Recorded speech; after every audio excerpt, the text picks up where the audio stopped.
औकात क्या है राजकुमार भाटी की, हैसियत क्या है राजकुमार भाटी की, राजकुमार भाटी है क्या, हैसियत की क्या है राजकुमार भाटी की, औकात क्या है वो तुम बाद में बताऊंगा।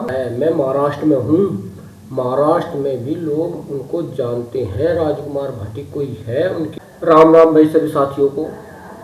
साथियों, जब से यह नोएडा के दादरी में रैली हुई राजकुमार भाटी जी ने करी, जब से एक बहुत ही बड़ा मुद्दा छिड़ा हुआ कि उस रैली में गलती होगी उनसे और वो गलती पे उन्होंने माफ़ी मांग दी इसके बाद।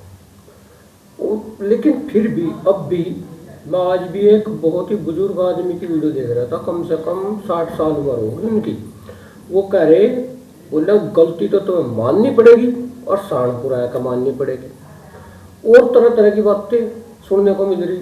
बोले औकात क्या है राजकुमार भाटी की, हैसियत क्या है राजकुमार भाटी की, राजकुमार भाटी है क्या।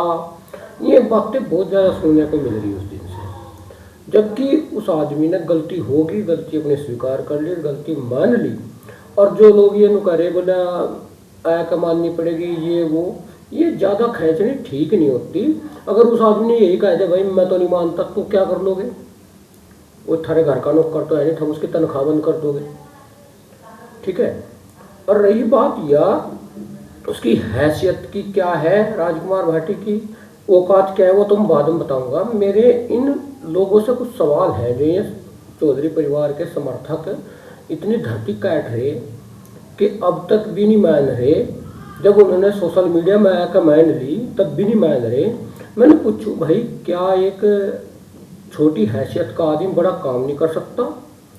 क्या एक छोटी हैसियत का आदमी राजनीति नहीं कर सकता?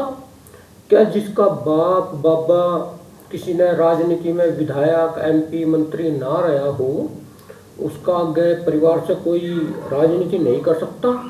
क्या राजनीति पीढ़ी दर पीढ़ी वाले लोग कर सकें? इन सवालों के जवाब दो तुम मेरे से।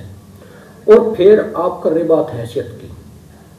हैसियत मैं बताऊं राजकुमार भाटी की, एक लोहारली गांव में एक छोटे से परिवार में पैदा हुए। उनके पिताजी दादाजी कोई भी परिवार में राजनीति में नहीं रहा, ना कोई सांसद एमएलए एमपी रहा, ना कोई मंत्री रहा।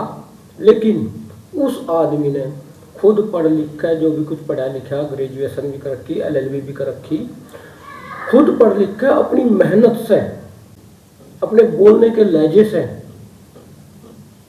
आज वो काम करके दिखाया जो बड़े बड़े राजनीतिक घराने भी नहीं कर पाए। इतनी बड़ी भीड़ जो दादरी में इकट्ठा उन्होंने करी, उसकी दिल्ली से लेकर लखनऊ तक सारी पार्टियों के, केवल बीजेपी की नहीं, सारी पार्टियों के कलेजे सूखे पड़े, ब्लड प्रेशर हाई हो रहे। वो काम उस आदमी ने करके दिखाया। समाज की उस रग पर हाथ रखा जिस रग में पीड़ा थी, वह रग उन्होंने पकड़ी और उस पर काम करा। और सुनो, जहाँ तक हिंदी भाषा को लोग समझते हैं वहाँ तक वो आदमी जाना जाता है। मैं महाराष्ट्र में हूँ, महाराष्ट्र में भी लोग उनको जानते हैं, राजकुमार भाटी कोई है, उनकी वीडियो देखते हैं। तो यह हैसियत है उस आदमी की। एक छोटे से परिवार में पैदा हो गए, आप हैसियत की बात कर रहे हैं। हैसियत जन्म से नहीं, हैसियत कर्म से बनती है। जन्म से तो राजाओं के बच्चे भी सड़कों पे धक्के खाते फिर हो जाए, और कर्म से एक भिखारी का बच्चा भी राज करता है अपने। राजकुमार भाटी अपने कर्म से गया, जितना भी हैसियत बनाई, और हैसियत है उस आदमी की, ज़्यादा ना खींचो। और कहाँ ये पूरे समाज ने टारगेट कर ले, चलो गलती उनसे हुई थी, हमने भी बोला भाई गलती हुई है, गलत बात है, ऐसा नहीं होना चाहिए था। लेकिन पूरा समाज ही टारगेट कर लिया लोगों ने। जो आपका मेरठ, गाजियाबाद, नोएडा, ये सारे जिले ही टारगेट कर लिए। कहीं इन्हें दलवाली बोल रहे, कहीं कुछ बोल रहे। यह क्या अच्छी बात है भाई? या कहाँ लेकर जा रहे हैं आप समाज को? आप जो ना लिखने आओ वो अलग बात है। मैं नोएडा में भी गया गुजरों में, मैं दिल्ली में भी गया गुजरों में, और मैं गाजियाबाद में भी गया। इतना सम्मान वे लोग मारा करते हैं ना, अब पूछो मत। और तुम लोग ऐसी बात बोल रहे हो, उन्हें दलवाली पलवाली पता नहीं क्या क्या बोल रहे।